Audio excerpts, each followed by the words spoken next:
এই শুয়োরের বাচ্চা, কি বললি তুই? কোনো ছোট লোক আমার স্বামী হতে পারে না। আর তোকে না বললাম আমার কাছে স্বামীর অধিকার চাইবি না? আমার সব তো নষ্ট করে দিলি। আর কি বাকি রাখছোস? আর আমি তোকে কি বাধ্য করেছি?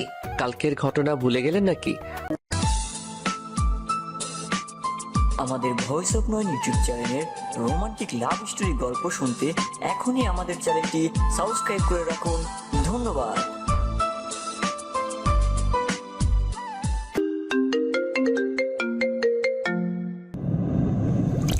আপনার জন্যই সব হয়েছে। আর আমি আমার বউকে আদর করছি, অন্য কাউকে না। আমি যদি জানতাম আপনি কালকে ওইরকম কিছু একটা করবেন তাহলে কোনোদিনও আপনার সাথে যেতাম না। জানেন কালকে আপনার সাথে কি হয়েছিল? আমি কিছু শুনতে চাই না। আর তুই কুত্তার বাচ্চা আমার সাথে এমনটা করতে পারলি? আমি তোকে স্বামী হিসেবে মানি না বলেই তুই সুযোগ খুঁজছিলি, তাই না? আর সেই সুযোগ পেয়ে গেলি আর কাজে লাগিয়ে ফেললি। ছি! আপনি আমার পুরো কথাটা শুনছেন না কেন? আমার চোখের সামনে থেকে সরে যা, আমি তোকে দেখতে পারছি না। আমি নিশ্চুপ থেকে তাকে বললাম, কালকে রাতে আপনি নেশা করে সেন্স ছিল না। আর এই সুযোগ নিয়ে আপনার বান্ধবীর ভাই আপনার সাথে খারাপ কিছু করতে চাচ্ছিল। তাই তো আমি আপনাকে ওখান থেকে নিয়ে আসি। বাসায় নিয়ে আসার পর আপনার সেন্স ছিল না বলে আমাকে জড়িয়ে ধরেছিলেন এবং ছাড়ছিলেন না। আমি অনেক চেষ্টা করে নিজেকে ছাড়াতে না পেরে এই দুর্ঘটনাটা ঘটে। এরপর রুবি আমার সব কথা শুনে বলল, আমি তোর কথা বিশ্বাস করি না। তুই মিথ্যা কথা বলতেছিস আমার সাথে। তুই কি ভাবিস আমি কিছু বুঝি না? মিথ্যা কথা বলে তুই আমাকে ভোগ করলি। সত্যি কথা, আমি মিথ্যা বলতেছি না, আমাকে বিশ্বাস করুন। বিশ্বাস করি না ছোট লোকের বাচ্চা। তুই চলে যা আমার সামনে থেকে, আর কোনোদিনও আসবি না। তোকে আমি একটু ভালো ভাবতাম। আমি জানতাম না তোর চরিত্র এইরকম। এই শিক্ষা দিয়েছে তোর বাবা মা। এতই যদি শরীরের চাহিদা থাকতো পুত্রালয়ে যাইতি। এসব কথা শুনে আমার রাগ উঠে গেল। সে আমার চরিত্র নিয়ে কথা বলল। এতদিন সবকিছু সহ্য করেছি শুধু ভালোবাসি বলে, কিন্তু আর না, এত কিছু আর আমি মেনে নিব না। রুবির জন্য আমার মনে যতটুকু ভালোবাসা ছিল তা আজ ঘৃণায় পরিণত হলো। আমি নিজেকে শান্ত করে রুবিকে বললাম, অনেক অপমান সহ্য করেছি শুধু তোকে ভালোবাসি বলে, কিন্তু তুই আমাকে এত বড় কথা বলতে পারলি? কি চাস তুই? আমি চলে যাব তোর জীবন থেকে, তাই না? রুবি আমার কথা শুনে কিছুটা অবাক হলো, কারণ আজ পর্যন্ত রুবিকে কখনো তুই করে বলিনি। সে আমার দিকে চেয়ে বলল, আমি চাই তুই আমার জীবনে কখনো ফিরে আসবি না, আর আসিস না আমার কাছে। আচ্ছা ঠিক আছে, আমি আজই চলে যাব। এই বাড়ি ছেড়ে আর আসবো না কোনোদিন তোর সামনে। তোর প্রতি আমার আজ থেকে আর কোনো ভালোবাসা নেই, যা আছে সব ঘৃণা। ভালো থাকিস। আর কোনোদিন তোর পিছু পিছু এসে বলবো না ভালোবাসি। এ কথা বলে ব্যাগে প্রয়োজনীয় জিনিসগুলো নিলাম, সাথে রুবির একটা ছবি নিলাম। আমি রুবির রুম থেকে আমার সব কাপড় গুছিয়ে নিয়ে বেরিয়ে গেলাম ওর রুম থেকে। রুবি আমার যাবার পথে চেয়েছিল, তাতে আমার কি? খালু খালাম্মাকে কিছু বললাম না, জানি তারা কষ্ট পাবে, হয়তো আমাকে অনেক খুঁজবে। একটা দীর্ঘশ্বাস ফেললাম, পিছন ফিরে বাসাটাকে একবার ভালোভাবে দেখে নিলাম। কতগুলো বছর ছিলাম এই বাড়িতে। রুবির অবহেলায় আর আন্টি আঙ্কেলের ভালোবাসায় দিনগুলো কেটে যাইতো। এই বলে রাস্তায় আপন মনে হাঁটছি।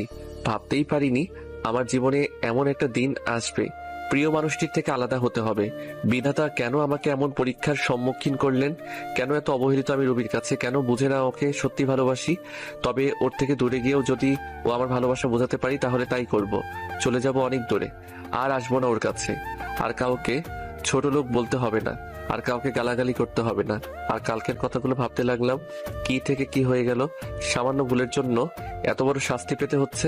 কালকে রাতে যদি নিজেকে একটু কন্ট্রোল করতে পারতাম তাহলে আর এমন একটা সময় দেখতে হতো না। বুক ফেটে কান্না আসতে লাগলো। ভাবতেই কেমন জানি লাগে। জীবনে পথ চলতে হবে একা, পাওয়া হলো না রুবির ভালোবাসা। আমি তো শুধু একটু ভালোবাসাই চেয়েছিলাম ওর থেকে, তার বদলে কি পেলাম? শুধু অবহেলা। কোথায় যাব, আমি কি করব, কিছুই মাথায় আসছে না। ভাবলাম এই শহরে আর থাকবো না, চলে যাব এই শহর ছেড়ে।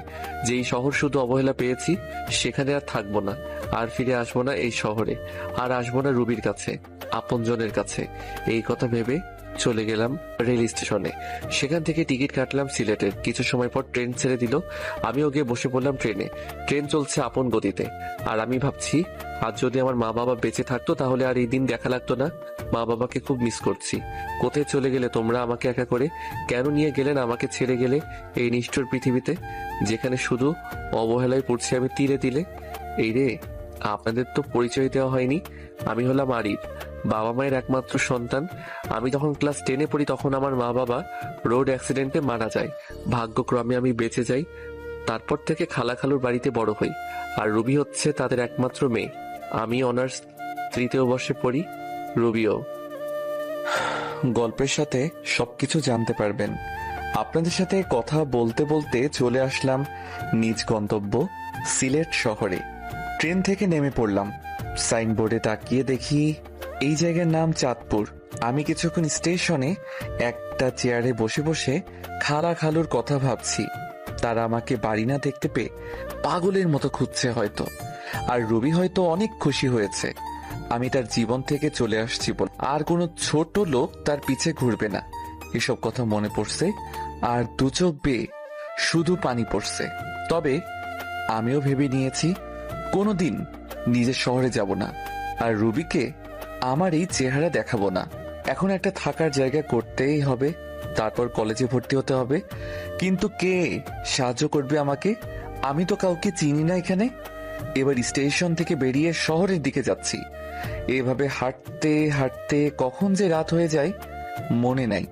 আমি রাস্তার ল্যাম্প পোস্টের নিচে দাঁড়িয়ে আছি, আর তখনই দূরে দেখলাম একটা লোক গাড়ি থেকে নেমে দোকানে কিছু জিনিস নিয়ে গাড়ির কাছে যাচ্ছিল।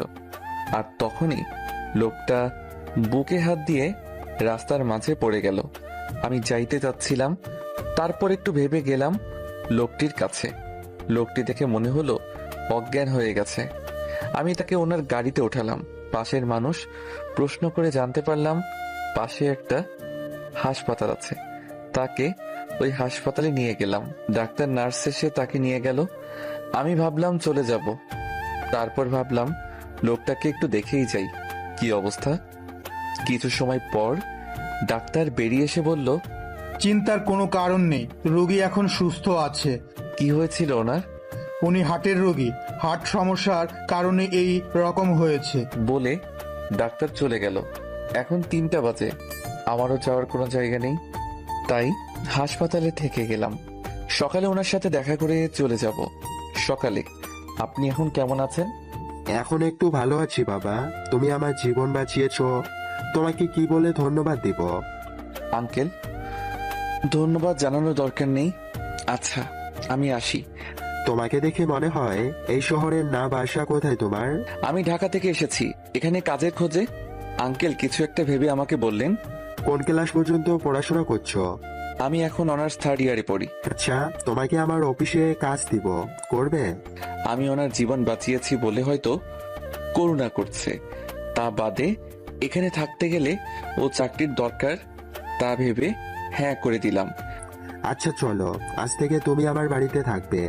না আঙ্কেল, তা হয় না। আমি আপনার জীবন বাঁচিয়েছি বলে একটা চাকরি দিলেন, তা অনেক। আমি ঠিক একটা ভাড়া বাড়ি ম্যানেজ করে নিব। তোমাকে বাড়ি দেখতে হবে না, আমার বাড়িতেই ভাড়া থেকো, এবার খুশি? আচ্ছা, এই বলে বিকেলে হাসপাতাল থেকে সোজা আঙ্কেলের বাসায় রওনা দিলাম। গাড়িতে বসে ভাবলাম, যাক বাবা, বাঁচা গেল। ভাগ্যের কি পরিহাস, চিনি না জানি না একটা লোক আমাকে নিয়ে যাচ্ছে তার বাসায়। অবশেষে একটা থাকার জায়গা তো পেলাম। এসব ভাবতে ভাবতে চলে আসলাম আঙ্কেলের বাসায়। বাসাটা অনেক বড়, দেখে বোঝা যাচ্ছে আঙ্কেল বড় লোক, কিন্তু আমাদের মতো না। বাসার ভিতর ঢুকে আঙ্কেল সবাইকে ডাক দিল। সবাই আঙ্কেলকে দেখছে ঠিক আছে কিনা। আঙ্কেল সকালে ফোন করে সবাইকে বলে দিয়েছিল। আন্টি আমার কাছে এসে বলল, বাবা তোমাকে অসংখ্য ধন্যবাদ। ধন্যবাদ দেওয়ার দরকার নেই, তা বাদে আঙ্কেল আমার জন্য আজ যা করলো তা এর কাছে কিছুই নয়। আচ্ছা বাবা, ওই উপরের তালা রুমটা তো শেখো, তুমি ওইখানে থাকবে। যাও ফ্রেশ হয়ে আসো, সবাই একসাথে খাবার খাবো। আচ্ছা। যাওয়ার পথে আঙ্কেলের মেয়ের সাথে দেখা হলো। ধন্যবাদ আমার বাবার জীবন বাঁচানোর জন্য। আরে ধন্যবাদ জানানোর প্রয়োজন নেই। আপনার নামটা কি জানতে পারি? আরিফ। আপনার নাম কি? আমার নাম রিমি, আমি অনার্স 3য় বর্ষে পড়ি। আমি অনার্স 3য় বর্ষে পড়ি। আপনার বাসায় কে কে আছে? আমি এতিম, আমার কেউ নেই। এবার মেয়েটির দিকে তাকিয়ে দেখি, মেয়েটি আমার দিকে এক দৃষ্টিতে তাকিয়ে আছে। হয়তো আমার উপরে মায়া হচ্ছে। তারপর উপরে গেলাম, ব্যাগটা বেডের উপর রেখে ফ্রেশ হতে গেলাম। ফ্রেশ হয়ে আসতে না আসতে আন্টির ডাক, খেতে ডাকছে। নিচে গিয়ে খাবার টেবিলে বসলাম, সবাই একসাথে খাচ্ছি। তখন আঙ্কেল বলল, তোমার তো এখনো পড়ালেখা শেষ হয়নি, তা পড়াশোনা ছেড়ে দিবে নাকি? না আঙ্কেল, চাকরির পাশাপাশি পড়াশোনা করব। তারপর রাতের খাবার খেয়ে রিমি আমার সাথে রুমে গেল। দুজনে মিলে রুমটা একটু গোছালাম। আসলেই রিমি মেয়েটা অনেক সুন্দর আর অনেক ভালো। তবে রিমি আমার দিকে একটু পর পর আর চোখে তাকাচ্ছে আর মিটমিট করে হাসছে। সকালে উঠে ফ্রেশ হয়ে হালকা নাস্তা করে রিমির সাথে তাদের কলেজে গেলাম। ভর্তির কাজ সব শেষ হলে 3টা ক্লাস করে বাইরে এসে দেখি রিমি আমার জন্য বাইরে দাঁড়িয়ে আছে। কেমন হলো আজকের ক্লাসগুলো? অনেক ভালো, আর কলেজটা অনেক সুন্দর, খুব ভালো লাগছে আমার। তারপর বাসায় চলে আসলাম। দুপুরে খাবার খেয়ে দিলাম একটা ঘুম থেকে উঠলাম বিকালে। তারপর রিমি আসলো আমার ঘরে। আরে রিমি, এখানে কেন? কেন আসতে পারি না বুঝি? আরে তোমার বাসা, তোমার ঘর, তুমি আসবে না তো কে আসবে? বলছিলাম কোনো দরকার ছিল নাকি, তাই বললাম। না, সেই রকম কিছু না, ভাবলাম তোমাকে নিয়ে একটু ঘুরতে যাব। আমি ভাবলাম এখানকার কিছুই তো চিনি না, তা ঘুরতে গেলে অনেক কিছু চেনা হবে, তাই হ্যাঁ বলে দিলাম। তারপর দুজনে মিলে বের হলাম ঘুরতে। রিমি নীল একটা শাড়ি পরেছে, দেখতে খুব সুন্দর লাগছে। মেয়েটার মনও ভালো। তারপর আমরা দুজন মিলে অনেক জায়গায় ঘুরলাম। কিছু খেয়ে বাসায় চলে আসলাম সন্ধ্যার দিকে। বাসায় এসে শুয়ে পড়লাম। মনে পড়লো ফোনের কথা, সেদিন বন্ধ করে রেখেছিলাম, ওইভাবে বন্ধ হয়ে আছে। ফোনটা হাতে নিয়ে ফোন থেকে সিম বের করলাম, সিমটা ভেঙে ফেললাম। তারপর আন্টি খেতে ডাকলো, খেতে গেলাম নিচে। সবাই একসাথে ডিনার করলাম। তারপর আমি চলে গেলাম আমার রুমে। আজকে তাড়াতাড়ি ঘুমাতে হবে, কালকে কলেজে যাব না, কালকে আঙ্কেলের সাথে তার অফিসে যাব কাজ বুঝে নিতে। এই ভেবে ঘুমাতে যাচ্ছি, তাও ঘুম আসছে না। মনে পড়ে যাচ্ছে রুবির কথা। সে আমাকে যতই অবহেলা অপমান করুক না কেন, হাজার হয়েও সে আমার ভালোবাসার মানুষ। মানুষ প্রথম ভালোবাসার মানুষকে কখনো ভুলতে পারে না। আমার বেলাও তার বিকল্প হয় নাই। এই কথাগুলো ভাবছি আর চোখ দিয়ে পানি গড়িয়ে পড়ছে। এভাবে থাকতে থাকতে হারিয়ে গেলাম ঘুমের দেশে। চোখ খুলে দেখি 6টা বেজে গেছে। আমি উঠে ফ্রেশ হলাম, হয়ে রিমিদের ওখানে গেলাম। আসলে রিমিরা নিচে থাকে আর আমি দোতলায় থাকি। নিচে যেতে আন্টির সাথে দেখা, বসতে বললো। বসে থাকতে থাকতে একসময় আঙ্কেলও চলে আসলো। সবাই একসাথে বসে সকালে নাস্তা সেরে ফেললাম। তা আরিফ, তুমি আজ থেকে অফিসে জয়েন করতে চাও? হ্যাঁ আঙ্কেল, আজ থেকেই যাব, আর অফিসের পাশে বসে পড়াশোনাও চালিয়ে যাব। এই বলে আঙ্কেল আর আমি বেরিয়ে পড়লাম বাসা থেকে অফিসের উদ্দেশ্যে। অফিসে গিয়ে আঙ্কেল সবাইকে ডাক দিলেন। সবাই আঙ্কেলের পাশে আসলেন। আঙ্কেল আমাকে দেখিয়ে দিয়ে বললেন, এর নাম আরিফ, এ এখন থেকে এখানে কাজ করে, আজ থেকে জয়েন্ট করলো। তারপর সবার সাথে আমি কুশল বিনিময় করলাম। এরপর আঙ্কেল ম্যানেজারকে বলে গেলেন আপনি কাজ বুঝিয়ে দিতে। ম্যানেজার সাহেব আমাকে একটা কেবিনে নিয়ে গেলেন এবং অফিসে কাজগুলো বুঝিয়ে দিয়ে চলে গেলেন। এই কাজ করতে করতে দুপুর হয়ে গেল। পিয়ন এসে বলে গেলেন আঙ্কেল নাকি ডাকছে। তাই আমি আঙ্কেলের কাছে গেলাম। স্যার আমাকে ডেকেছেন? আঙ্কেল রাগী গলায় বলল, তুমি আমাকে আঙ্কেল ডাকছো যে? এটা তো অফিস, এখানে আপনি আমার বস, তাই আঙ্কেল ডাকলে কেমন দেখায় না? তোমাকে ডাকছিলাম, আজ আর কাজ করতে হবে না, চলো বাসায় যাব, কাল থেকে এসো। আচ্ছা চলেন। এই বলে আমি আর আঙ্কেল বেরিয়ে পড়লাম অফিস থেকে বাসার উদ্দেশ্যে। বাসায় আসলাম, রুমে গিয়ে ফ্রেশ হয়ে নিচে আসলাম। তখনই দেখলাম রিমি আসছে কলেজ থেকে। রিমি গেল ফ্রেশ হতে। ফ্রেশ হয়ে আসলে সবাই একসাথে খাবো। তারপর আঙ্কেল, রিমি সবাই আসলো খাবার খেয়ে। আমি আমার রুমে গিয়ে ঘুমিয়ে পড়লাম। বিকেলে উঠে বাইরে গেলাম, নতুন সিম কিনতে হবে, আগের সিমটা নষ্ট করে ফেলেছি যাতে কেউ যোগাযোগ করতে না পারে। তারপর একটু ঘোরাঘুরি করে বাসায় এসে রিমিদের ওখানে গিয়ে রাতের খাবার খেয়ে চলে গেলাম রুমে। কাল আবার অফিসে যেতে হবে। এভাবে কেটে গেল অনেক দিন। তাও আমার মন থেকে রুবিকে মুছে ফেলতে পারলাম না। যখনই তার কথা মনে হয় অনেক কষ্ট হয়। কি করব, ভালোবাসি যে তাকে। এখন আর রিমিদের ওখানে প্রয়োজন ছাড়া যাই না। এখন আমি নিজেই রান্না করে খাই, আর কতকাল মানুষের বাসায় খাবো। আমার জন্য যা করেছে সেটাই অনেক। রিমিদের বাসায় যাই না দেখে রিমি প্রতিদিনই কিছু না কিছু নিয়ে আসে আমার জন্য, বারণ করা সত্ত্বেও নিয়ে আসে। তবে রিমির ব্যবহার দেখে আমি খুব অবাক হই। মেয়েটা এত ভালো, আর মাঝে মাঝে রিমির আচরণ দেখে মনে হয় রিমি আমাকে খুব ভালোবাসে। আমার কখন কি লাগবে সবসময় চোখে চোখে রাখবে, কেয়ার করবে, মিষ্টি শাসন করবে। রিমির মিষ্টি শাসন আর কেয়ারগুলো খুব ভালো লাগে। কিন্তু আমি যে তাকে ভালোবাসতে পারবো না। আমার মন যে অনেক আগে একজনকে দিয়ে ফেলেছি। দূরে আছি তো কি হয়েছে, দূর থেকেও মানুষকে ভালোবাসা যায়। একদিন আমি কলেজে এক মেয়ে বান্ধবীর সাথে কথা বলেছি, আর সামনে গেটের দিকে যাচ্ছি। মেয়েটা আমার খুব কাছের মনে করে। সে আমার হাত ধরে হাঁটছে, আর তখনই দেখি সামনেই রিমি, কিন্তু তার চোখ দিয়ে অনবরত পানি বের হচ্ছে। আমি আমার বন্ধুর কাছ থেকে বিদায় নিয়ে যেই রিমির কাছে যাব, তখনই রিমি আমাকে অনেক জোরে একটা থাপ্পড় মারলো। থাপ্পড় মেরে রিমি চলে গেল বাসায়, আর আমি মাথা নিচু করে দাঁড়িয়ে আছি। চোখ দিয়ে দুফোঁটা নোনা জল বেরিয়ে আসলো। আবার সেই পুরনো কথা মনে করিয়ে দিল। রুবি ঠিক একইভাবে আমাকে চড় মেরেছিল। আমার এক খুব কাছেরই মানুষ। খুব কষ্ট পেয়েছিলাম তখন। রিমি আমাকে থাপ্পড় মারলো, তখন হাজার গুণ কষ্ট পেয়েছিলাম। কলেজের পর আমি আর রিমিদের বাড়ি যাইনি। একটা চায়ের দোকানে বসেছিলাম। বসে থাকতে থাকতে সন্ধ্যা হয়ে আসছে। রিমি আমাকে থাপ্পড় মেরেছে, এই জন্য আমি কষ্ট পাইনি। রিমি আমাকে থাপ্পড় মেরে আমার পুরনো কথা মনে করে দিয়েছে, তাই খুব কষ্ট হচ্ছে। তাই বসে আছি আর সিগারেট খাচ্ছি। হঠাৎ করে ফোনটা বেজে উঠলো। হাতে নিয়ে দেখি রিমি ফোন করেছে, বাসায় যেতে বলছে। তাই আর বসে থাকলাম না, বাসার দিকে রওনা হলাম। কিছুক্ষণ হাঁটার পর বাড়ি চলে আসলাম। দরজার কাছে এসে দেখলাম দরজা আগে থেকে খোলা। আরে চাবি তো আমার কাছে, দরজা কে খুললো? ভিতরে গিয়ে দেখি রিমি। তাহলে রিমি খুলেছে। আসলে বাড়িওয়ালার কাছে আরেক সেট চাবি ছিল। রুমে ঢুকতে রিমি বলে উঠলো, কোথায় ছিলে তুমি? জানো আমি কত কান্না করেছি তোমার জন্য, কত চিন্তায় ছিলাম। এবার রিমি দৌড়ে এসে আমাকে জড়িয়ে ধরে জোরে জোরে কান্না করে দিল। আমি তো বেশ অবাক হলাম। রিমি, তুমি কি করছো? ছাড়ো আমায়। না, ছাড়বো না। তুমি কিচ্ছু বোঝো না, আমি তোমাকে কতটা ভালোবাসি। তোমার সাথে অন্য কাউকে দেখতেই পারি না। আমি তোমাকে অনেক অনেক ভালোবাসি। রিমি, তোমার মাথা ঠিক আছে? কি বলছো এসব? পাগল হয়ে গেলে নাকি? হ্যাঁ, আমি পাগল হয়ে গেছি, তোমার প্রেমে পাগল। আমি তোমাকে ছাড়া বাঁচবো না। আমি তোমাকে ভালোবাসি না। আর সবচেয়ে বড় কথা, আঙ্কেল আমাকে অনেক বিশ্বাস করে এখানে নিয়ে এসেছে। আমি তার বিশ্বাস কখনো নষ্ট করব না। বাবার কথা বলছো? বাবাকে আমি বুঝিয়ে বলবো। তুমি যাই করো, আমি তোমাকে ভালোবাসতে পারবো না। তুমি যদি বেশি বাড়াবাড়ি করো তাহলে আমি এই বাড়ি ছেড়ে চলে যাব। না না, তোমাকে বাড়ি ছেড়ে যেতে হবে না, আমি চলে যাচ্ছি। এই কথা বলে রিমি কাঁদতে কাঁদতে চলে গেল। যা ভয় পেয়েছিলাম তাই হলো। যারে ভালোবাসি সে আমাকে ভালোবাসে না, আর যাকে ভালোবাসি না সে আমাকে ভালোবাসে। এরপর থেকে রিমির সাথে আর দেখা হয়নি, তাদের ওখানেও যাইনি। কি বলবো রিমিকে? আমি যে তাকে ভালোবাসতে পারবো না, আমি বিবাহিত। এই ভেবে কয়েকদিন চলে গেল। একদিন আঙ্কেল তাদের বাসায় যেতে বললেন, আমিও গেলাম। আরে তুমি আমার মেয়েকে বাঁচাও। কি হয়েছে রিমির? কয়েকদিন ধরে ঘর থেকে আর বের হয় না, খাওয়া দাওয়া কিছু করে না, শুধু বলে আরিফকে এনে দাও। বাবা, তুমি আমার মেয়েকে বিয়ে করো। না আঙ্কেল, এটা হয় না। আমি রিমিকে বিয়ে করতে পারবো না।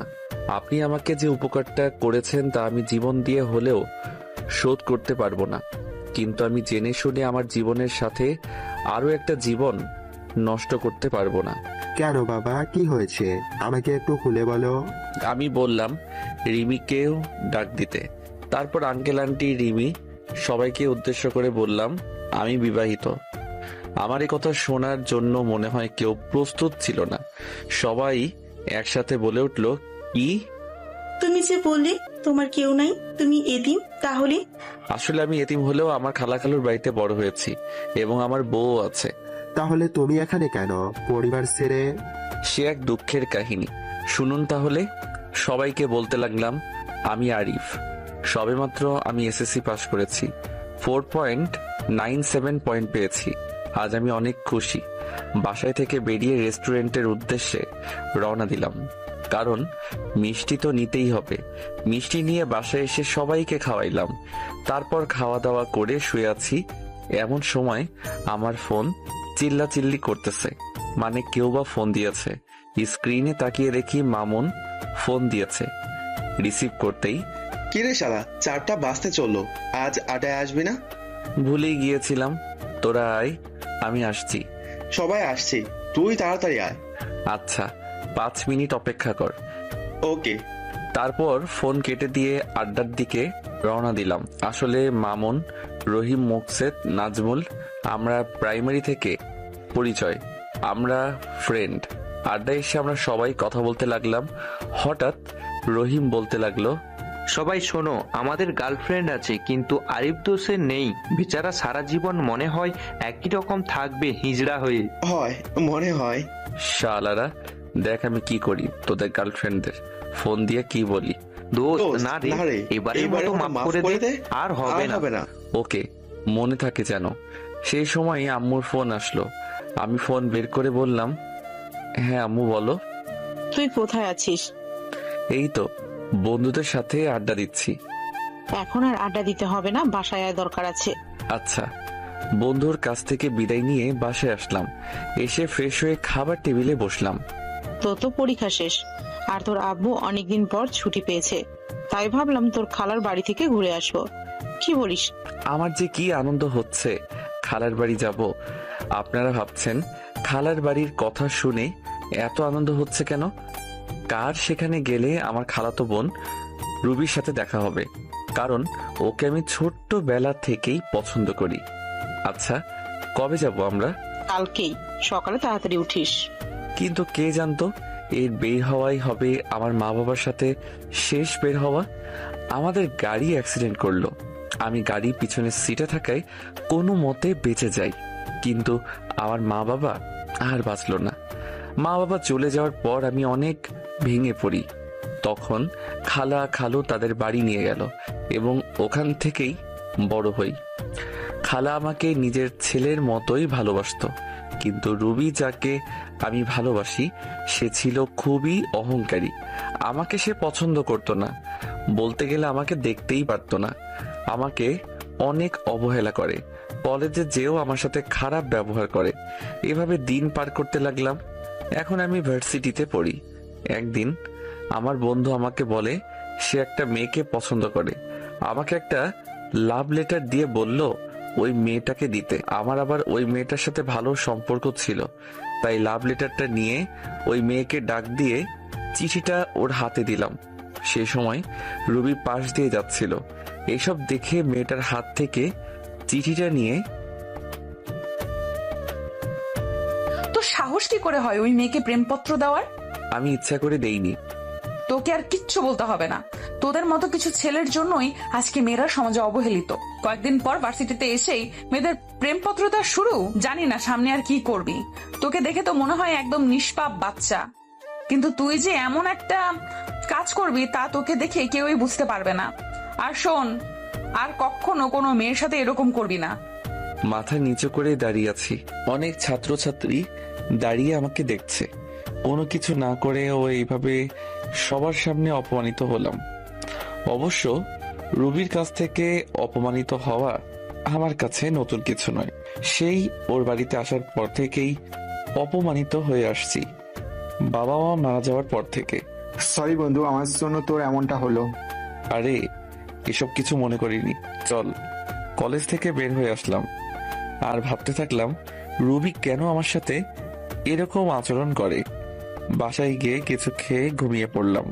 পরের দিন ঘুম থেকে উঠতে একটু দেরি হয়ে গেছিল, তাই ভার্সিটি যেতে একটু দেরি হলো। কি ব্যাপার, এত দেরি হলো কেন? সরি স্যার, আর হবে না। আচ্ছা যাও। ক্লাস শেষ করে বাসায় চলে আসলাম। রুবি আমি এক ক্লাসেই পড়ি, কিন্তু ও আমার সাথে কথা বলে না, মনে হয় চিনেই না আমাকে। বাসায় আসতে আসতে 2টা বেজে গেল। বাসায় এসে দুপুরে খাবার খেয়ে ঘুমাতে গেলাম।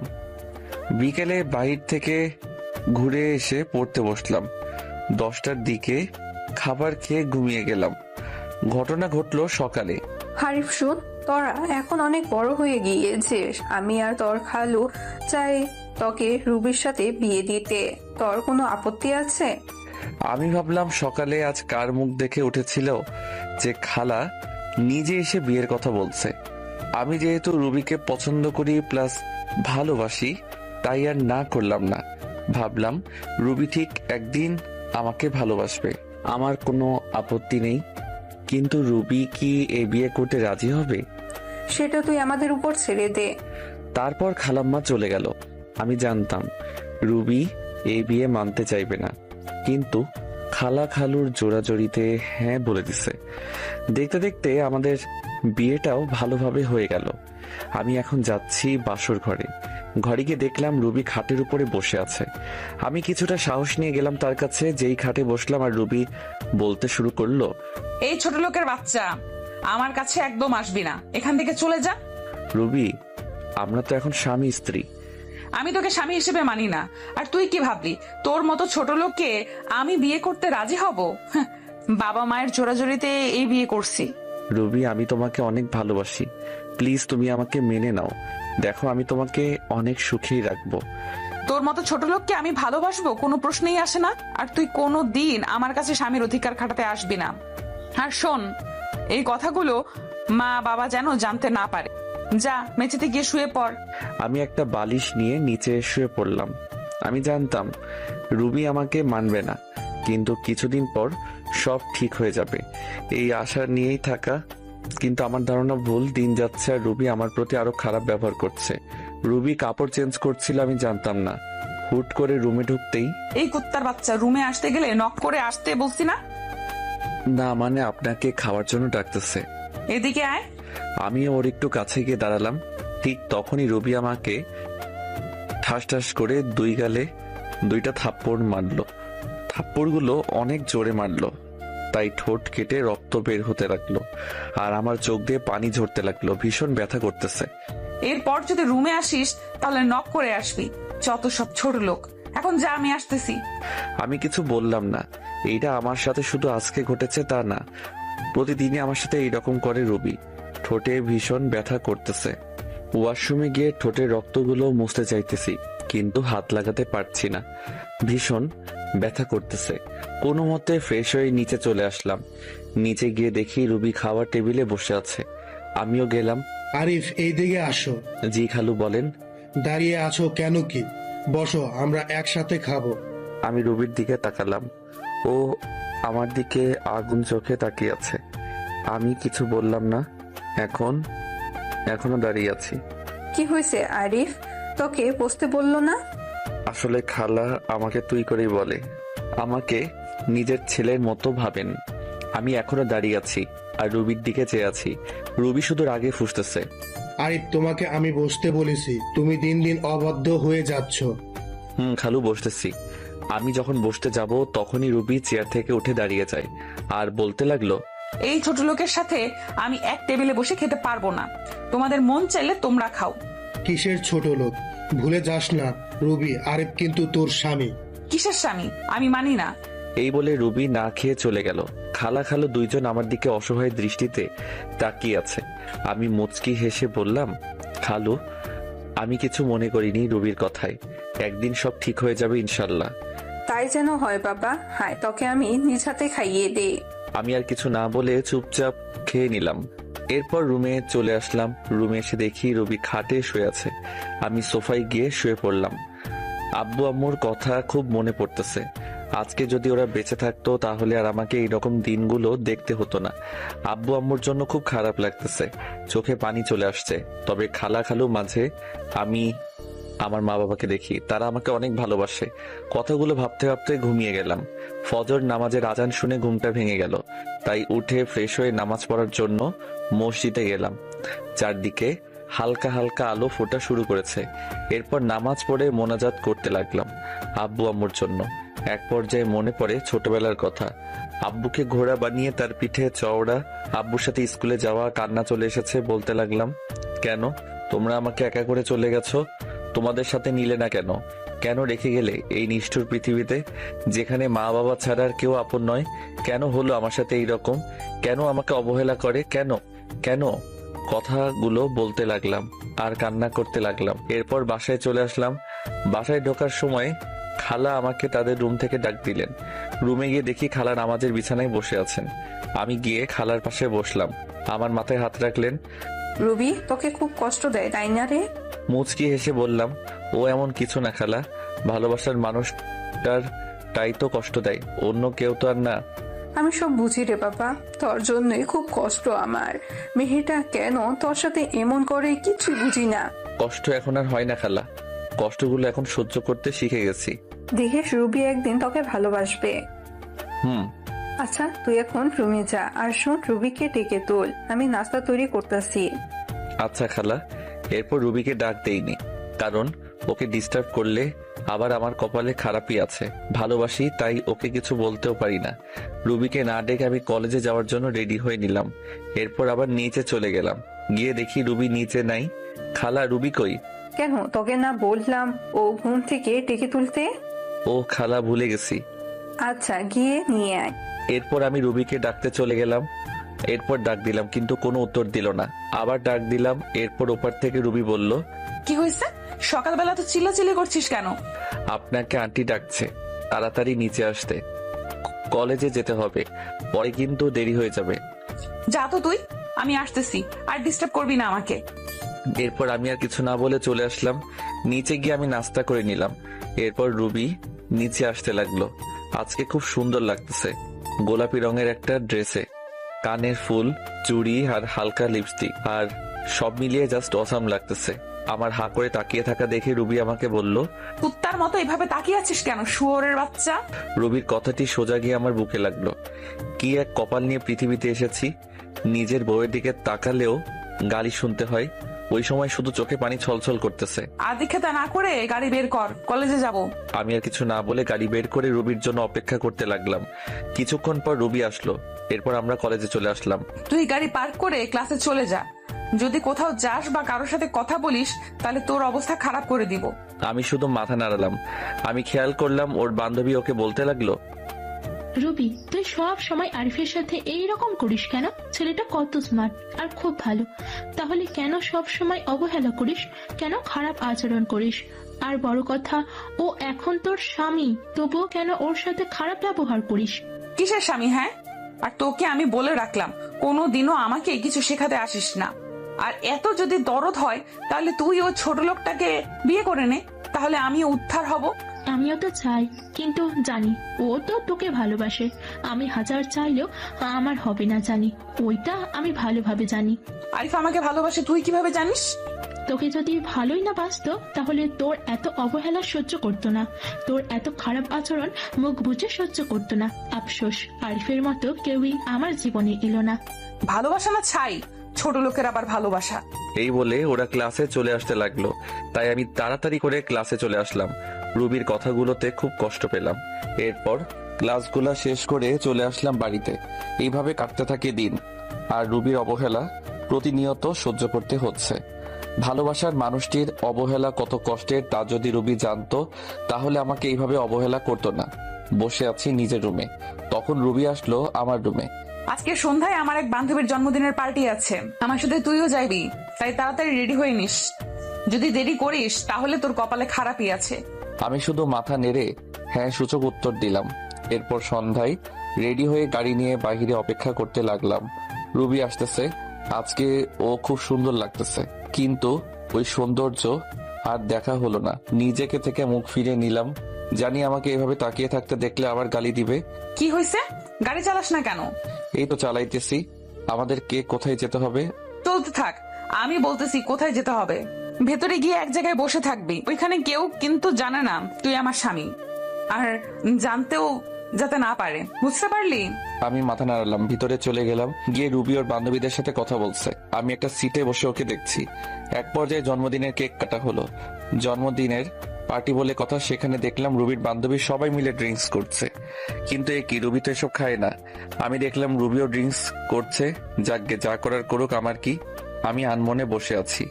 বসে থাকতে থাকতে এক পর্যায়ে চোখ গেল রুবির দিকে। দেখছি রুবির সাথে একটা ছেলে ঢলাঢলি করছে।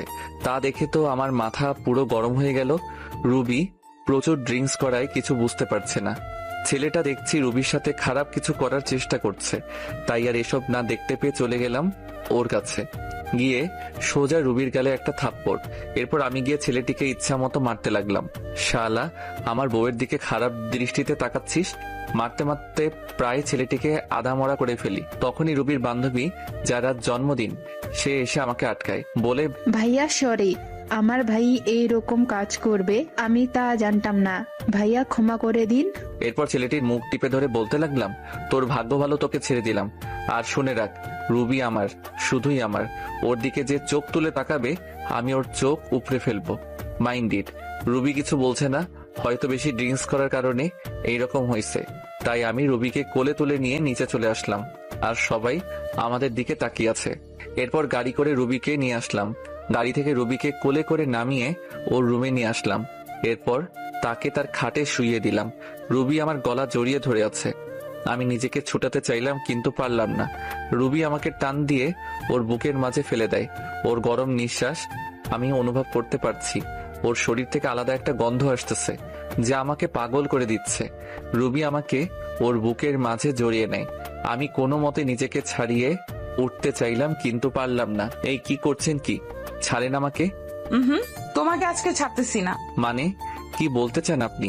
দেখেন আমাকে বলতে পারলাম না। রুবি আমার আর ওর ঠোঁট জোড়া এক করে নিলাম। আমি কিছু করতে পারছি না, আমার হাত পা ঠান্ডা হয়ে আসতেছে। আমি জানি রুবি এসব কিছু নেশার ঘরে করতেছে, আমার এইরকম করা ঠিক হবে না। তাই নিজেকে ছুড়াতে চাইলাম, কিন্তু পারতেছি না। রুবি আমাকে এখনো খুব জোরে জড়িয়ে ধরে আছে আর আমার ঠোঁট চুষতেছে। আমিও ধীরে ধীরে দুর্বল হতে লাগলাম। আমিও রুবির ডাকে সাড়া দিলাম। রুবি, আমার বউয়ের উপর আমার অধিকার আছে, আর যা হবার পরে ভেবে দেখা যাবে। ধীরে ধীরে দুইজন তলিয়ে গেলাম ভালোবাসার গভীর সাগরে। সকালবেলা আমার ঘুম ভেঙে যায়। আমি এখনো রুবির বুকের মাঝে আছি, আর রুবি আমাকে জড়িয়ে রেখে। রুবির শরীরে কোনো কাপড় নেই। আমি নিজেকে ছাড়িয়ে রুবির কপালে একটা চুমু দিলাম। আমার স্পর্শে রুবির ঘুম ভেঙে যায় এবং আমাকে দেখে চমকে ওঠে। তুই এখানে কি করিস? আমার পরনের কাপড় কোথায়? এরপর তো সবকিছু আপনারা জানেন কি হলো আমার সাথে, আর না জানলে দেওয়া আছে, গিয়ে জেনে আসুন। এরপর আমার সাথে রুবি কি করলো, আমি কেন বাসা ছেড়ে চলে আসলাম, সবকিছু আঙ্কেল আন্টি রিমি সবাইকে বললাম। আমি তাদের দিকে তাকাতেই বুঝতে পারলাম তারা মন খারাপ করে বসে আছে। তারপর রিমি বলল, তুমি রুবিকে ডিভোর্স দিয়ে দাও, আমি তোমাকে বিয়ে করব। এ হয় না রিমি, রুবি আমাকে যতই অবহেলা করুক না কেন, আমি তাকে এখনো আগের মতোই ভালোবাসি। আমি তার জায়গা কাউকে দিতে পারবো না। তুমি এইরকম করলে আমি আর এই বাড়িতে থাকবো না, চলে যাব দূরে কোথাও। আর বলবো না, তাও তুমি চলে যেও না। আমার এইরকম পরিস্থিতি দেখে আঙ্কেল আন্টি কিছু বলতে পারলো না। তা বাদে আমি বিবাহিত, তারা জেনে শুনে তাদের মেয়েকে একটা বিবাহিত ছেলের সাথে বিয়ে দিতে চাইবে না, যার ঘর সংসার স্ত্রী আছে, তার মেয়ে জীবন নষ্ট হয়ে যেতে দিবেন না। আমি এরপর ওদের বাসা থেকে চলে আসলাম, আর যাইনি ওদের বাসায়। এইভাবেই দেখতে দেখতে 5 বছর চলে গেল। এখন আমার পড়ালেখা শেষ, এখন আঙ্কেলের অফিসে চাকরি করি। অনেক ভালো ভালো কোম্পানি থেকে চাকরির অফারও আসছিল, কিন্তু না করে দিয়েছি। কারণ এই শহরে প্রথম যখন আসি তখন এই আঙ্কেল এই অফিসে চাকরি দিয়েছিল। কেন জানি এক মায়া সৃষ্টি হয়ে গেছে, চাইলেও আর যেতে পারি না। তবে এই অফিসে এখন অনেক বড় পদে আমি আছি। সেদিনের পর থেকে রিমি আর কখনো ভালোবাসার কথা বলে না। আগের থেকে রিমির সাথে আমার আরো ভালো সম্পর্ক তৈরি হয়েছে, তবে সেটা বন্ধুত্বর। রিমি পড়াশোনা শেষ করায় সেও এখন আমার এই অফিসেই কাজ করে, এমডির পদে। তার বাবার পরিবর্তে সে এই অফিসের এমডি। আমরা প্রতিদিন একসাথে করেই অফিসে যাই। আজ আমি প্রতিষ্ঠিত, আমার কোনো চিন্তা, কোনো চাপ নেই, আর কোনো অবহেলা নেই, কারো অপমান, আর কেউ ডাকে না ছোট্ট লোক বলে, কারো হাতে থাপ্পড় খেতে হয় না। তবে এই কয়েক বছরে আমার কয়েকবার রুবির কথা মনে পড়ে। এমন কোনো রাত নেই যে আমার রুবির কথা মনে পড়ে নাই। তবে নিজেকে এখন মানিয়ে নিতে শিখেছি। এমনিভাবে আমার দিন যেতে লাগলো। একদিন আঙ্কেল অফিসের সবাইকে এক জায়গায় করলেন আর বলতে লাগলেন, এবার আমরা একটা বড় ধরনের প্রজেক্ট পেয়েছি, প্রায় 2 কোটি টাকার। তাই এই কাজটা আমি আরিফকে দিতে চাই। আরিফ, তুমি কালকে বেরিয়ে পড়ো। প্রজেক্টের কাজটা ঢাকায়। ঢাকা কথাটা শুনে আমার মাথা ধরে গেল। আমি বলতেও পারছি না যে এই কাজটা আমি করতে পারবো না, এত বড় প্রজেক্ট যে। তাই কিছু বললাম না। বাসায় এসে শুনলাম রিমিও যাচ্ছে আমার সাথে এই প্রজেক্টের কাজে। আঙ্কেল বলল, তোমাকে ওখানে থাকার কোনো চিন্তা করতে হবে না। রিমির ফুপুর বাড়ি ওখানেই তোমরা থাকবে কাজ শেষ না হওয়া পর্যন্ত। সকালে বের হব, তাই রাতে সবকিছু গুছিয়ে নিলাম এবং ঘুমিয়ে গেলাম। সকালে রিমি আর আমি রওনা হলাম ঢাকার উদ্দেশ্যে। রেল স্টেশনে গিয়ে টিকিট কাটলাম, সিলেট টু ঢাকা। কখনো ভাবতে পারিনি যে আবার ফিরবো ঢাকা। ভেবে নিয়েছিলাম আর কখনো যাব না, কিন্তু কি করার, ভাগ্যের যে লেখা আছে তাই হবে। রুবি হয়তো আজ নতুন সংসার করতেছে, আমার কথা ভুলেই গেছে। এবার রিমি আর আমি ট্রেনে উঠলাম, গিয়ে বসে পড়লাম নিজের সিটে। ট্রেন চলছে আপন গতিতে। ভাবতে ভাবতে কখন যে ঢাকায় পৌঁছে গেছি খেয়ালই করলাম না। প্রাণের শহর ঢাকা শহর। আজ 5 বছর পর আসলাম। 5 বছর কেটে গেল, আজ আবারও ঢাকা ফিরছি। সবকিছু অচেনা মনে হচ্ছে। দেরি না করে সোজা রওনা দিলাম রিমির ফুপুর বাসায়। আমাকে দেখে চিনতে পারিনি, আর চিনবে বা কি করে। আমার পাশে রিমির দিকে তাকিয়ে দৌড়ে চলে আসলো রিমির কাছে। রিমিকে ধরে বলল, মা, তুমি যে আসবে আমি কখনোই কল্পনা করতে পারিনি। সেই ছোট্টবেলায় এসেছিলি, আর তো একবারও আসিসনি। আমাদের কথা মনে পড়ে না বুঝি? যা ফ্রেশ হয়ে আসো, আমি খাবার বেড়ে দিচ্ছি। আর হ্যাঁ, তোর পাশের ছেলেটা কে রে? ও আমাদের অফিসে কাজ করে, আর আমরা অফিসের একটা প্রজেক্টের জন্য এখানে এসেছি। ফ্রেশ হয়ে সবার সাথে দুপুরে খাবারটা খেয়ে শুয়ে আছি। এমন সময় রিমি এসে বলল, বিকেলে ফ্রি আছো? জবাবে হ্যাঁ অবশ্যই, তাছাড়া এখন তো আমার কোনো কাজ নেই, ফ্রি তো থাকবোই। বলছিলাম কি ফুপু, বিকালে একটু ডাক্তারের কাছে যাবে? একা একা যাবে না, তাই আমাকে নিতে চাচ্ছে আমার সাথে, যদিও তুমিও যাও। আরে সমস্যা নেই, আমি তো ফ্রি আছি, গেলাম না হয় তোমার সাথে, সময়টাও কেটে যাবে। একা একা থাকতে কি আর ভালো লাগে? আচ্ছা তুমি এখন রেস্ট নাও। বিকেলে রিমি একটা আকাশি কালারের শাড়ি পরছে, কাচের চুড়ি হাতে, চোখে কাজল দিয়ে আমার সাথে বের হয়েছে। ওকে দেখলে যে কোনো মানুষ প্রেমে পড়ে যাবে। ওকে দেখে রুবির কথা খুব মনে পড়ে গিয়েছে। যথারীতি ডাক্তারের চেম্বারে পৌঁছে গেলাম। রিমির ফুপুকে ডাক্তার দেখা শেষ, তারপরে চেম্বার থেকে বের হব এমন সময় একজন শাড়ি পরা নারীর সাথে ধাক্কা খেলাম। এই যে মিস্টার, দেখে শুনে চলতে পারেন না? কণ্ঠটা খুব পরিচিত, মনে হলো পিছন ফিরে তাকাতে বড়সড় ধাক্কা খেলাম। মনের কষ্টটা আবার জেগে উঠল। এই যে রুবি সামান্য একটু পরিবর্তন হয়েছে, শুধু মেয়েদের বয়স ধরা খুব মুশকিল।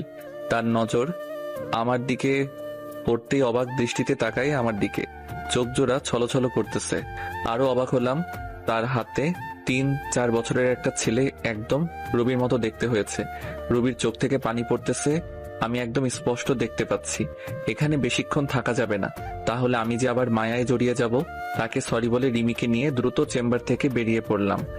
এত বছরের কষ্টগুলো আমার ভেসে উঠল মনের ভিতর। নিজেকে কিছুতেই সান্ত্বনা দিতে পারছি না। রাতে বাসায় এসে কিছু না খেয়ে শুয়ে পড়লাম। আন্টি অনেক জোর করলো, খেলাম না আমি। সকালবেলা ঘুম ভাঙতেই দেখি রিমি নাস্তা হাতে নিয়ে দাঁড়িয়ে আছে। আমাকে দেখে বলল, রাতে তো কিছুই খাওনি, এখন একটু খেয়ে নাও। না করতে পারলাম না, নাস্তা খেয়ে বসে আছি। রিমি এসে বলল, ঘুরতে যাবে? একটু বাইরে থেকে ঘুরে আসি, তোমার মন ভালো হয়ে যাবে। অনিচ্ছা সত্ত্বেও রাজি হলাম। রিমিকে নিয়ে একটা নদীর ধারে বসে আছি। গাছপালা সমৃদ্ধ এই নদীর ধার। একটু ঘোরাঘুরি করে রাস্তা দিয়ে বাসায় যাচ্ছিলাম। রিমিও সাথে আছে। মেয়েটা খুব ভালো, আমাকে আপন মনে করে। এখন হয়তো ভালোবাসে আমাকে, কিন্তু সেদিনের ঘটনার পর থেকে আর কিছু বলে না। হয়তো ভয় বলে না। আমি চলে যাব বলেছিলাম, এমনই ভাবে হাঁটছি। এমন সময় পিছন থেকে কেউ বলে উঠল, কেমন আছো আরিফ? পিছনে তাকাতেই দেখি রুবি। কে আপনি, আর কি চাই? আপনি করে বলছো? ধুর, আমি আপনাকে চিনি নাকি? এমন ভাবে বলছো মনে হয় যেন আমাদের কখনোই দেখা হয়নি। দেখুন, আমাকে বিরক্ত না করলে খুশি হব। রিমিকে আমার পাশে দেখে বলল, তোমার বউকে তোমার সাথে খুব মানিয়েছে। একথা বলাতেই আমার মেজাজটাই বিগড়ে গেল। মন চাচ্ছে কষে দুটো থাপ্পড় দিয়ে বলি, তোর কারণে, শুধু তোর কারণে, ভুল বোঝার জন্য আমার জীবনটা নরকে পরিণত হয়েছে। পাবলিক প্লেস, এজন্য কিছু বলি নাই। রিমিকে নিয়ে সাথে সাথে ওই স্থান ত্যাগ করলাম। যাওয়ার সময় দেখতে পেলাম রুবির চোখগুলো ফুলে গেছে। তাতে আমার কি? আমি বা ওর কি হই? আমার কোনো যায় আসে না, ও মরুক আর বাঁচুক, আই ডোন্ট কেয়ার। কথা বলতে খুব কষ্ট হচ্ছিল, তারপরে বললাম, আমার সাথে কেন এরকম হচ্ছে? কেন পুরনো স্মৃতিগুলো আবার চোখের সামনে আসছে? আমি নতুন জীবন চেয়েছি, কেন আবার পিছুটান আমাকে আটকাচ্ছে? এসব ভাবতে ভাবতে বাড়ি চলে আসলাম। এসে শুয়ে পড়লাম আর ভাবতে থাকলাম রুবির কথা। কিছুই ভালো লাগছিল না। রুবির সাথে দেখা হয়ে আমার জীবনটা আগের মতো হয়ে গেল। খালি রুবির কথাই চিন্তা করছি। পরক্ষণে মনে হলো, রুবি তো স্বামী, সংসার, ছেলে সব আছে, তাহলে কেন শুধু শুধু চিন্তা করছি? শত হলেও আমার প্রথম ভালোবাসা রুবি, ভুলে কি থাকা যায়? রুবির কথাগুলো ভাবতেছি, স্বার্থপরের মতো আমাকে একা করে দিল। বিনা দোষে আজ আমি নিঃসঙ্গ। হয়তো এটাই নিয়তি, আমার নিষ্ঠুর ভালোবাসা। সন্ধ্যায় বের হয়ে গেছি, অনেক রাতে বাসায় ফিরলাম। কলিং বেল বাজাতেই রিমি দরজা খুলে দিল। মনে হয় আমার অপেক্ষায় বসেছিল। একটা মেয়ে আমার খুব কেয়ার নিতেছে। আমার সেদিকে কোনো মনোযোগ নেই।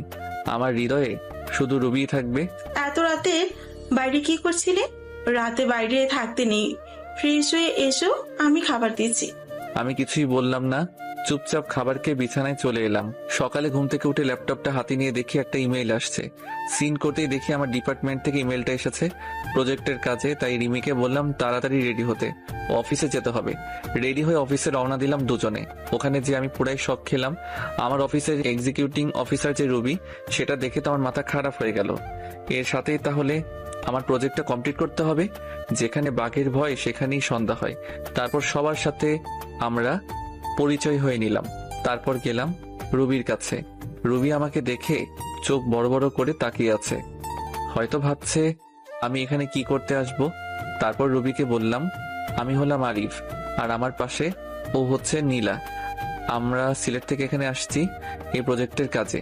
ও আচ্ছা, সেই ব্যক্তিরা তাহলে আপনারা? এরপর কিছু কথা বলে চলে আসলাম। দুপুরে কাজ শেষে আমার ডেস্কে বসে আছি, এমন সময় একটা বাচ্চা ছেলের আনাগোনা দেখলাম। আরে এই তো সেই ছেলে যাকে রুবির সাথে আমি দেখেছি। আমি ডাক দিতে আমার কাছে আসলো। তোমার নাম কি বাবা? এখানে তুমি কার কাছে এসেছো? কেন? আম্মুর সাথে। আম্মু আমাকে প্রতিদিন এখানে নিয়ে আসে। তোমার আম্মুর নাম কি? রবি আক্তার। বুকটা ধক করে উঠলো। তাহলে এটা রবির সন্তান। চোখে জল এসে গেল। যদি সবকিছু ঠিক থাকতো তাহলে ছেলেটা আমার হতো। ছেলেকে কোলে নিয়ে একটা পাপ্পি দিলাম। আঙ্কেল, আঙ্কেল, আপনি আমাকে আদর করেন কেন? আপনাকে তো আমি চিনি না। মা বলেছে অপরিচিত কালো কাছে না দিতে। আজ থেকে আমরা বন্ধু। বলো মানুষ খাবার বন্ধু হয় নাকি? হয় বাবা, হয়। আচ্ছা ঠিক, এখন আম্মুর কাছে যাই। আম্মু না হয় পকা দিবে। আচ্ছা যাও। রুবির কাছে রোহান যে বলল, আম্মু, আম্মু, আজ একটা লোক আমাকে খুব আদর করেছে আর বলেছে আমি নাকি তার বন্ধু। ও তাই বুঝি আমার সোনা বাবু? জানো আম্মু, লোকটা খুবই ভালো আর অনেক সুন্দর। সুন্দর মানুষকে সুন্দরী বলে বাবা। আম্মু, স্কুলে প্রতিদিন সবার বাবা আছে, তাদেরকে কত আদর করি। আমার বাবা লাগবে না আম্মু? ছেলের কথা শুনে আমার বুকটা ফেটে যাচ্ছে। আমার নিজের দোষে আজ সন্তানকে বাবা নামক বটগাছের ছায়া থেকে বঞ্চিত করেছি। কি হলো আম্মু, তুমি কাঁদতো কেন আম্মু? রবি আর কিছু বলে ছেলেকে বুকের সাথে জড়িয়ে ধরলো। মনে মনে বলতে লাগলো, তোর বাবা যে আর কোনোদিন আসবে না। অফিস শেষে সিঁড়ি দিয়ে নামতেছি আমি আর রিমি। এমন সময় রুবিও নামতেছে। আমাকে দেখে অবাক দৃষ্টিতে তাকিয়ে আছে। আমি দেখেও না দেখার ভান করে নামতে লাগলাম। আমি তার জেলাস করার লক্ষ্যে রিমির সাথে হেসে খেলে কথা বলতেছি আর নামতেছি। পিছন ফিরে দেখি যে রুবির চোখ দিয়ে পানি পড়ছে আর শাড়ির আঁচল দিয়ে মুছছে। বারে, তাতে আমার কোনো যায় আসে না। স্বামী, সংসার, ছেলে নিয়ে তো ভালোই আছে। রাতে বাসায় ফিরে আসলাম। প্রতিদিনের মতো রিমি আন্টি আজও খাবার নিয়ে টেবিলে বসে আছে। আমাদের দেখে বলল, তোমরা ফ্রেশ হয়ে আসো, আমি খাবার দিচ্ছি। রাতে খাবার খেয়ে ঘুমের রাজ্যে হারিয়ে গেলাম। সকালে ঘুম ঘুম চোখে দেখি যে কেউ একজন ডাকছে, এই উঠো, অফিস যাবেন না? আমি চোখ খুলে দেখি যে রিমি দাঁড়িয়ে আছে। একটা আকাশি কালারের শাড়ি পরছে। শাড়িটাতে অনেক সুন্দর লাগছে। ও মনে হয় অফিস যাওয়ার জন্য একেবারে রেডি হয়ে আছে। আসলে অ্যালার্ম বাজে নাই তো আজকে, তাই একটু দেরি হয়ে গেছে। ওয়াশরুম থেকে ফ্রেশ হয়ে নিচে এলাম। দেখি যে আন্টি আর রিমি খাবার টেবিলে বসে আছে। আন্টির পরিবার শুধু, আর আন্টি আর কেউ নেই। মানে আঙ্কেল অফিসের কাজে বাহিরে গেছেন আর তার ছেলে বিদেশি অফিসে চাকরি করে, তাই বিদেশে থাকে। তাই বাসায় এখন আন্টি ছাড়া আর কেউ নেই। আমিও নাস্তার টেবিলে বসে পড়লাম। খাবার শেষ করে রেডি হয়ে রিমিকে নিয়ে বের হলাম। রিমি নাকি আজ রিক্সা করে যাবে অফিসে, তাই একটা রিক্সা নিলাম।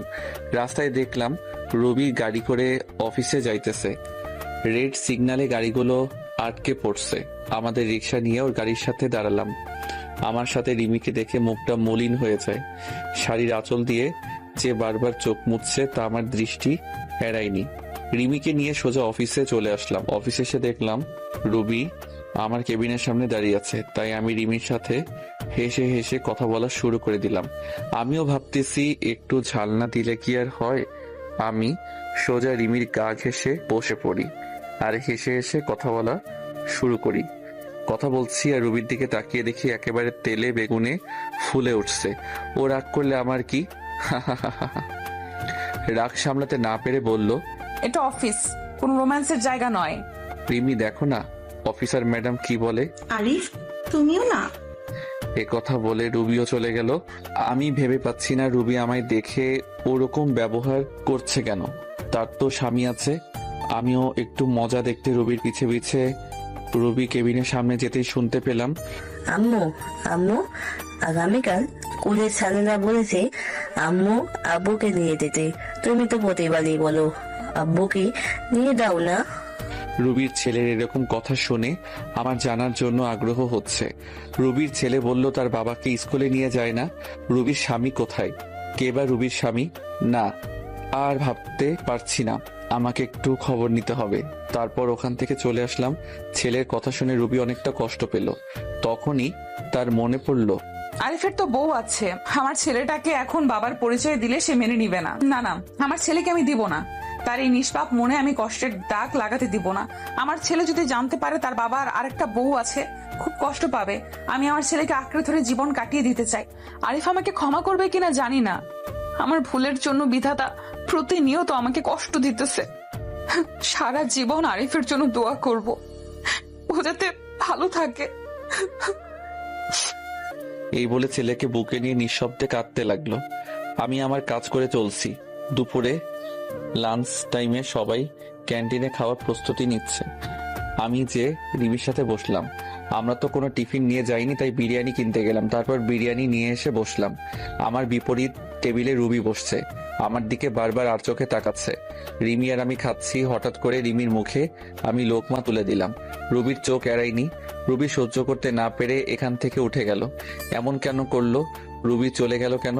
সে গেল না আছে তাতে তোমার কি? সেও একদিন আমাকে অনেক কষ্ট দিয়েছিল। আমি টেবিলে বসলে সে উঠে চলে যেত, এক টেবিলে বসে খাবে না বলে। কি ভাবছো আরিফ? আরে কিছু না। এই, তুমি আমার মুখে লোকমা দিলে কেন? আমি কি তোমার বউ লাগি নাকি? দূর, বউ হতে যাবে কেন? তুমি তো আমার বেস্ট ফ্রেন্ড, আর বেস্ট ফ্রেন্ডরা বউয়ের চেয়েও বেশি হয়। ই মা, তাই বুঝি? মারবো একটা। বরাবর 7 দিন মেডিকেলে থাকবা, বুঝলে? তাহলে তো ভালোই হয়, সেবা যত্ন করতে পারবা। তোমার সাথে আমি কথা বলে আর পারবো না। দুপুরের খাবার শেষ করে কেবিনে বসে আছি। অফিসটা একটু ঘুরে ঘুরে দেখতে লাগলাম। নতুন এসেছি, এখনো কিছুই দেখা হয়নি, তাই সব জায়গা ঘুরে ঘুরে দেখলাম। তারপর বাসায় চলে গেলাম। আগামীকাল সকালের অফিসে গেলাম না, রিমিকে বলে দিলাম তুমি যাও, আজকে যাব না। রিমিও যেতে চাইলো না, তাকে বুঝিয়ে পাঠিয়ে দিলাম। রিমি চলে গেল। আমি ফ্রেশ হয়ে নিলাম। এখানে আসা কয়েকদিন হয়ে গেল। ভাবলাম আজ রুবির বাসায় যাব। রুবি এখন অফিসে আছে, এই সুযোগে খালা খালুর সাথে দেখা করে আসবো। রুবির ভুলের কারণে খালা খালুকে কেন দূর করে রাখবো? তারা আমাকে কত ভালোবাসতো, নিজের ছেলের মতো। তা বাদে কালকে রুবির ছেলের কথাটা ভাবলাম, গিয়ে দেখে আসি রুবির স্বামীকে। যেই ভাবা সেই কাজ। বেরিয়ে পড়লাম খালার বাসায়। বাসাটা সেই আগের মতোই আছে, কিছু চেঞ্জ হয়েছে, নতুন রং করছে মনে হয়। বাসার গেটে গিয়ে কলিং বেল চাপ দিলাম। কয়েকবার বেল চাপতে দরজা খুলে দিল। আমি এক দৃষ্টিতে তাকিয়ে আছি খালার দিকে। খালা বলে উঠল, কাকে চাই? বলবেই না কেন? এই 5 বছরে আমি সেই আগের আরিফ নেই, দেখতে একেবারে বদলে গেছি। খালার বয়স হয়েছে তাই অতটা চিনতে পারছে না। খালা, আমি আরিফ। কথাটা বলার সাথে খালার চোখ পানিতে টলমল করছে। আরিফ বলে জড়িয়ে ধরলো আমায়। আমিও কেঁদে দিলাম। কোথায় ছিলি বাবা তুই? জানিস আমরা তোকে কত খুঁজেছি। তোর খালু তো একেবারে ভেঙে পড়েছিল, তাকে না পেয়ে কেন এইভাবে চলে গিয়েছিলি তুই? তোর আমাদের কথা মনে পড়েনি একবারও? কেঁদেই যাচ্ছে। মনে পড়েছিল খালা, কিন্তু কি করব বলো, তখনকার পরিস্থিতি। আমি রুবিকে বলেছিলাম যে তার জীবনে আর ফিরে আসবো না। এখন তো রুবির বিয়ে হয়ে গেছে, স্বামী ছেলে সংসার সব হইছে, তাই আবার ফিরে আসলাম। কি বলছিস তুই? রুবি বিয়ে হয়ে গেছে মানে? কেন, রুবি বিয়ে হয়নি? তার একটা ছেলেও তো দেখলাম। রুবির কোনো বিয়ে হয়নি, তুই ভিতরে আয়, বলছি সব তোকে। আমি ভিতরে গিয়ে বসলাম। খালার মুখ চেয়ে বসে আছি সবকিছু জানার জন্য। নীরবতা ভেঙে আমি বললাম, কি হলো খালা, বলো। তাহলে শোন, তুই যখন বাড়ি থেকে চলে গেছিস রুবি তখন অনেক বেশি খুশি হয়েছিল। তার কয়েকদিন পর আমি দেখতাম রুবি সারাদিন কি যেন চিন্তা করতো আর কাঁদতো। খাওয়া দাওয়া ছেড়ে দিয়েছিল। আমি যখন জিজ্ঞাসা করি তখন বলতে লাগলো, মা, আমি একটা বড় ভুল করে ফেলেছি মা। আমার জন্য আরিফ এই বাড়ি ছেড়ে চলে গিয়েছে। কি বলছিস? যা বলবি খুলে বল। তারপর রুবি সেই দিনের রাতের কথা বলল। সকালে তোর সাথে অনেক বাজে ব্যবহার করে তোকে চলে যেতে বলেছে। একদিন রুবির সাথে ওর ওই বান্ধবীর দেখা হয়। ওই বান্ধবী বলে দেয় যে রুবি যখন ড্রিঙ্কস করে সেন্সলেস ছিল তখন তার ভাই রুবির সাথে খারাপ ব্যবহার করে। তাই তার বান্ধবী রুবির কাছে ক্ষমা চেয়ে চলে যায়। রুবি এসব কথা শুনে মাথাটা ধরে যায় যে তোকে দোষারোপ করেছে। মেয়েটা অনেক ভেঙে পড়ে যায়, তাই ওকে আমি কিচ্ছু বলি নাই। তার কয়েক মাস পর রুবি একদিন মাথা ঘুরে পড়ে যায়। আমরা ডাক্তারের কাছে নিয়ে গিয়ে জানতে পারি রুবি মা হতে চলেছে। আর রুবি সাথে যে ছেলেটা দেখেছিস ওটা তোর আর রুবির ছেলে। কথাগুলো শোনার পর আমার চোখ দিয়ে আপনা আপনি পানি পড়তে লাগলো। তার মানে ও আমার ছেলে। আমার যে কি আনন্দ লাগছিল বলে বোঝাতে পারবো না। তাই রুবি আমায় আর রিমিকে একসাথে দেখে জ্বলতেছিল। আরে শোন বাবা, রুবিনা তোকে অনেক ভালোবাসে। তুই চলে যাওয়ার পর ও ওর ভুল বুঝতে পেরেছে, অনেক কেঁদেছে। তোর জন্য আজও অপেক্ষা করে বসে আছে মেয়েটা। তুই আর ওকে ফিরিয়ে দিস না রে বাবা। তাই বললে কি আর হয়? আমাকেও কম কষ্ট দিয়েছিল নাকি? তার প্রতিশোধ আমি না নিয়ে তাকে কাছে টেনে নিব না? খালা আমার একটা কথা রাখবে? কি কথা বল? আমি যে এখানে এসেছি তা যেন রুবি না জানতে পারে। আমি যে সব জানি। আর শোনো, রুবি আমাকে কম কষ্ট দেয়নি, তাই ওকে একটু শিক্ষা না দিয়ে আমি আমার কাছে ওকে টেনে নিব না। ও বুঝুক আপনজনকে কষ্ট দিলে কি হয়। আচ্ছা, তুই যা ভালো মনে করিস। ও তো তোর খালু এসে পড়েছে। তাই আমি খালুর সাথে কথা বলে অনেক সময় ওখানে থেকে চলে আসলাম। আর বলে আসলাম রুবি যেন কিছুতেই জানতে না পারে।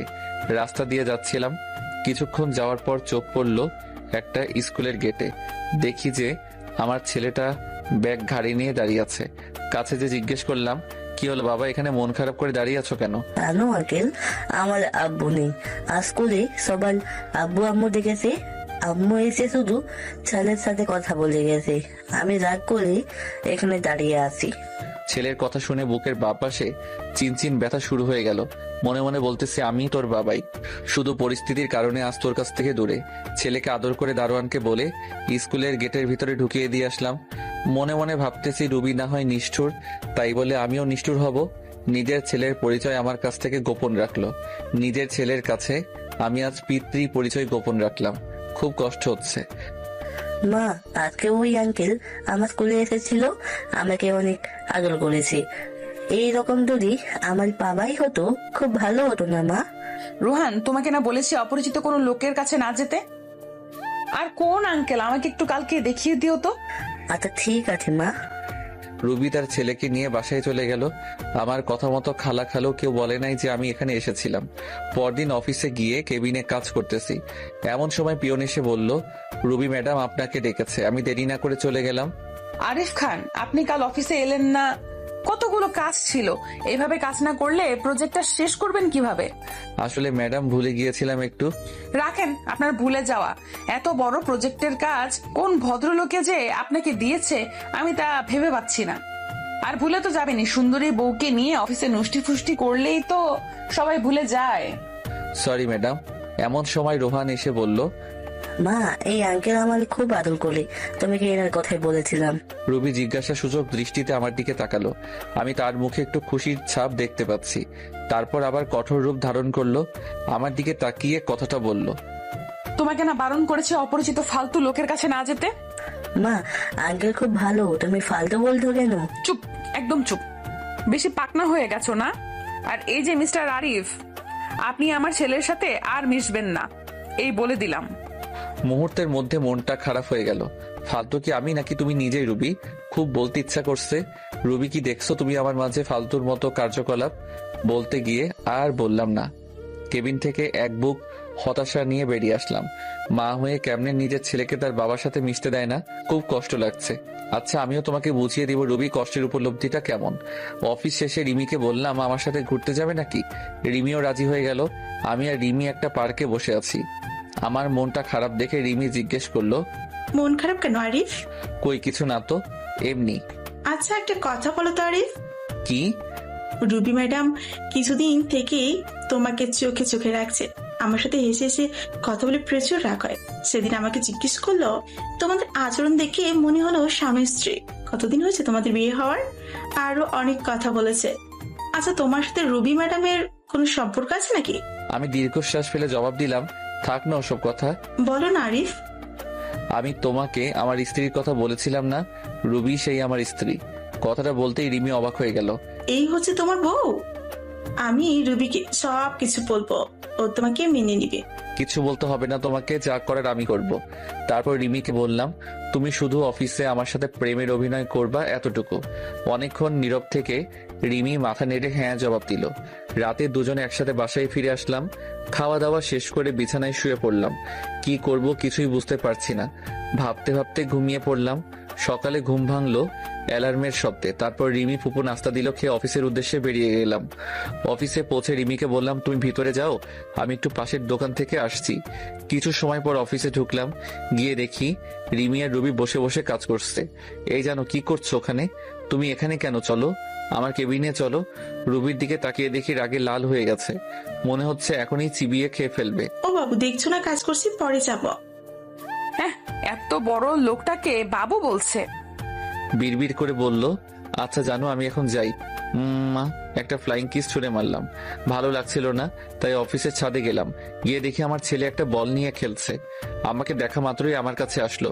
তোমার আম্মু বকা দিবে না আমার কাছে আসছো যে? আম্মু অনেক কথা, আমার সাথে অনেক লাগ করে। তাই বুঝি বাবা, ছেলেকে নিয়ে ছাদে দাঁড়িয়ে আছি। এমন সময় রুবি আসলো ছেলের খোঁজে। তোমাকে না বলছি এখানে না আসতে? বাবু আসলে কেন? দাঁড়াও রুবি। অনেকটা অবাক হলো আমার কথা শুনে। এই সন্তান কার? আমার আর আমার স্বামীর।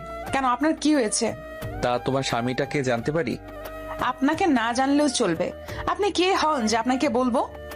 এই কথা শুনে নিজের রাগ কন্ট্রোল করতে পারিনি। ঠাস ঠাস করে দুটো বসিয়ে দিলাম। রুবির চোখ দিয়ে পানি পড়তেছে, গাল দুটো ফুলে লাল হয়ে গেছে। এই সন্তানটা কার? সত্যি করে বলো রুবি, না হয় আমার চেয়ে কেউ খারাপ হবে না। তোমাকে বললে কি লাভ? আর কি বা হও তুমি আমার? তাচ্ছিল্যের হাসি দিয়ে বললাম, ন্যূনতম যে স্ত্রী স্বামীকে মানে না, স্বামীর চরিত্রহীন বলে গালি দিয়ে বাসা থেকে বের করে দেয়, তার কপালে আর যাই হোক স্বামী জুটবে না। শুনলাম তোমার নাকি বিয়ে হয়নি, তাহলে এই ছেলেটা আসলো কোথা থেকে? না জানি কার সাথে কি করে বেড়াইছে। ছি! এ কথা বলার সাথে সাথে রুবি আমার কলার চেপে ধরলো আর বলতে লাগলো, মুখ সামলে কথা বলো আরিফ, আর একটাও বাজে কথা বললে খুন করে ফেলবো। আমি এক ঝটকায় নীলার হাত ছাড়িয়ে পিছন থেকে হাত দুটো মুচড়ে ধরে বললাম, সত্য কথা বললে তো গায়ে লাগবেই। আমার লাগছে, ছাড়ো প্লিজ। ছাড়ার জন্য তো ধরিনি। আগে বলো, আমার কথাটা সত্য নাকি মিথ্যা? রুবি চুপ করে আছে, তাহলে আমি ধরে নিব সব সত্য। তোমার যা ইচ্ছে মনে করতে পারো, প্লিজ আমার হাত ছাড়ো, লাগছে খুব। ওয়েট, এত অস্থির হচ্ছ কেন? সবে তো শুরু। আগে বলো, এই সন্তান কার? কি হলো বলো না কেন? আরে বলছো না কেন? কি হলো বলো। জোরে একটা ধমক দিয়ে বললাম। রুবি শুধু কেঁদেই চলেছে। আঙ্কেল তুমি মাকে ছেড়ে দাও, মা অনেক কষ্ট পাতে। ছেলের কথা শুনে আর ধরে রাখতে পারলাম না, ছেড়ে দিলাম। রুবি ছাড়া পেয়ে ছেলেকে জড়িয়ে ধরে কাঁদতে লাগলো। শক্ত করে জড়িয়ে ধরে আছে, মনে হচ্ছে আমি ছো মেরে তার ছেলেকে নিয়ে যাব। রুবি ছেলেকে জড়িয়ে ধরে শুধু কেঁদে চলছে। আমি আবারও জিজ্ঞেস করলাম, রুবি এই সন্তানটা কার? কি হলো বলছো না কেন? ও বলবে বা কেন? নিশ্চয়ই কোনো আকাম কুকামের ফসল। রুবির চোখ দিয়ে শুধু পানি পড়ছে। আমি এই কথা বলে ওই স্থান ত্যাগ করলাম। অফিসে বসে নিজের কাজে মনোযোগ দিলাম। রুবি মনে মনে কথাগুলো বলতেছে। বলবো না আরিফ, আমি কিছুতেই আমার সন্তানের কথা তোমাকে বলবো না। এই সন্তান শুধুই তোমার। তোমাকে বললে আমার সন্তানকে তুমি নিয়ে যাবে। আমি মা হয়ে এটা কিছুতেই সহ্য করতে পারবো না। এই জীবনে আমার নিজের দোষে তোমার ভালোবাসা হারিয়ে আজ আমি নিঃস্ব। এই সন্তান এখন আমার একমাত্র সম্বল। আমি যে আমার ছেলেকে ছাড়া বাঁচবো না। মা তুমি কি ভাবতো? ওই আঙ্কেলটা তোমাকে কেন বলেছে? বলো না মা, বলো না। এতটুকু বাচ্চাকে কি বলবে রুবি? নিজের করা ভুলগুলো। আর এই অবুঝ বাচ্চা কি বা বুঝবে? কিছু না বাবা, এমনি তো কেউ মারে না মা। স্কুলে স্যারেরা পড়া না দিতে পারলে খুব মারে। তুমি নিশ্চয়ই আঙ্কেলের কাছে পড়া দিতে পারো নাই, তাই তোমাকে মেলেছে। ছোট বাচ্চার মনের পরিধি যতটুকু সেই হিসেব করে বলছে কথাটা। রুবি কিছু না বলে ছেলেকে কোলে করে নিচে নেমে এলো। আমি অফিসের কাজ শেষ করে বাসায় ফিরে আসলাম। এইভাবে কেটে যায় 1টি মাস। এই 1 মাসে আমি রুবিকে যথেষ্ট কষ্ট দিয়েছি। এমন কোনো দিন নেই যে রুবিকে আমি কাঁদাইনি। রিমির সাথে প্রতিনিয়ত স্বামী স্ত্রীর অভিনয় করে গেছি। রুবি এতে খুব কষ্ট পেয়েছে, আর আমিও পেয়েছি রুবির কষ্টে কষ্ট পেয়ে। প্রজেক্টের কাজও শেষের কয়েকদিন পর অফিসে গেলাম, যে দেখি রুবি আজ আসেনি। অনেকটা অবাক হলাম। অফিস থেকে বাসায় এসে শুয়ে পড়লাম। পরদিন সকালে ভাবতেছি রুবি কেন অফিসে আসেনি। না, যাক আমার ছেলেকে আমার কাছে নিয়ে আসবই। ওকে ছাড়া আমার একা একা ভালো লাগে না। অফিসের কাজ করে সন্ধ্যার দিকে চলে গেলাম খালাদের বাসায়। বাসায় গিয়ে কলিং বেল বাজাতেই রোহান মানে আমার ছেলে দরজা খুলে দিল। আমাকে দেখে খুশিতে বলল, আঙ্কেল। এমন সময় রুবি রান্নাঘর থেকে বেরিয়ে আসলো। আমাকে দেখে অনেকটা অবাক হয়ে গেল। এখানে কেন এসেছো? আমার ছেলেকে নিয়ে যেতে এসেছি। তুমি যতই ওর কাছ থেকে আমার পরিচয় গোপন করো না কেন, লাভ নেই। কে তোমার ছেলে? খবরদার আমার ছেলেকে ছোবে না। এটা আমারই ছেলে রুবি। না না মানে এক্ষুনি ডিএনএ টেস্ট করব। তোমার যাই ইচ্ছে করো, আমার ছেলেকে আমি কোথাও যেতে দিব না। এই বলে রোহানকে জড়িয়ে ধরলো রুবি। আমি হ্যাচকে একটা টান দিয়ে রোহানকে নিয়ে আসলাম নিজের কাছে। ওকে কোলে করে নিয়ে যাইতেছি, এমন সময় রুবির চিৎকার, আমার ছেলেকে নিয়ে যেও না প্লিজ, আমার বুক খালি করো না, ফিরিয়ে দাও আমার বাবা সোনাকে। আমি কোনো কথায় কান্না দিয়ে দরজার সামনে ছেলেকে নিয়ে এগিয়ে যেতে লাগলাম। রুবি আমার পায়ে পড়ে গেল। তোমার দুটি পায়ে পড়ি, আমার ছেলেকে নিয়ে যেও না। আমি হাত দিয়ে ধাক্কা দিয়ে রুবিকে সরিয়ে রোহানকে নিয়ে বেরিয়ে আসলাম। আঙ্কেল আমাকে কোথায় নিয়ে যাচ্ছ? আঙ্কেল না বলে আমাকে বাবা বলো। আমি তোমার বাবা। সত্যি বাবা? হ্যাঁ, আমি তোমার বাবা। ছেলেকে নিয়ে নিজের বাসায় ফিরে আসলাম। বাসায় আসতেই রিমি জানতে চাইলো, সব বলে দিলাম। রাতে খাবার খেয়ে শুয়ে পড়লাম। বাবা বাবা। বলো। মা আমাকে ছাড়া কোনোদিন ঘুমাই না, আমাকে না পেলে মা মারা যাবে। ছেলের কথা শুনে বুকের ভিতর চিনচিন করে উঠল। রুবি যদি সত্যি কিছু করে ফেলে। এমনিতে যে রাত 7-5 না ভেবে রোহানকে নিয়ে রুবির বাসায় রওনা হলাম। বাসায় যে যা দেখলাম তা দেখার জন্য আমি মোটেও প্রস্তুত ছিলাম না। দরজা খুলে ভিতরে প্রবেশ করতে দেখি রুবি মেঝেতে পড়ে আছে। কপাল ফেটে একটু রক্ত বের হচ্ছে। হাত দিয়ে রক্ত পড়ছে, সম্ভবত শিরা কাটার চেষ্টা করেছে। দেরি না করে তাড়াতাড়ি কোলে তুলে নিয়ে বিছানায় শুয়ে দিলাম। কপালে হাত দিয়ে দেখি প্রচুর জ্বরে গা পুড়ে যাচ্ছে। সারা রাত মাথায় জলপট্টি দিলাম। নিজ হাতে বাসায় রান্না করেছি, রুবিকে নিজের হাতে খাইয়ে দিলাম। আজ 5 বছর পর রুবির এতটা কাছে আসার সুযোগ পেলাম। অন্যরকম একটা ভালো লাগা কাজ করছে মনের ভিতর। কিন্তু রুবির এখনো জ্বর কমেনি। রাতে রুবির মাথার কাছে বসে আছি, এমন সময় জ্বরের ঘরে রুবি বলে উঠল, আরিফ আমাকে ছেড়ে চলে যাবে না তো? আমাকে ক্ষমা করে দাও, আমি ক্ষমার অযোগ্য জানি। চুপচাপ শুয়ে থাকো তো, জ্বরের ঘরে কি যাতা বকছো? এ কথা বলে উঠে যাব, এমন সময় রুবি আমার হাত ধরে এক ঝটকায় রুবির মুখের সামনে আমার মুখ নিয়ে এলো। রুবি আমার কলার চেপে ধরে আছে, ওর নিঃশ্বাস আমার মুখের উপর পড়ছে। একদম খুব কাছে অবস্থান করছি আমি, আর বলতে লাগলো, আর কত কষ্ট দিবে আমাকে বলো আরিফ, বলো। তুমি যখন অন্য মেয়ের সাথে হেসে খেলে কথা বলো, আমার প্রচুর কষ্ট হয়, মনে হয় যেন মারা যাই। আমি জানি তুমি রিমিকে বিয়ে করো নাই, আমাকে তুমি খুব ভালোবাসো, এটাও আমি জানি।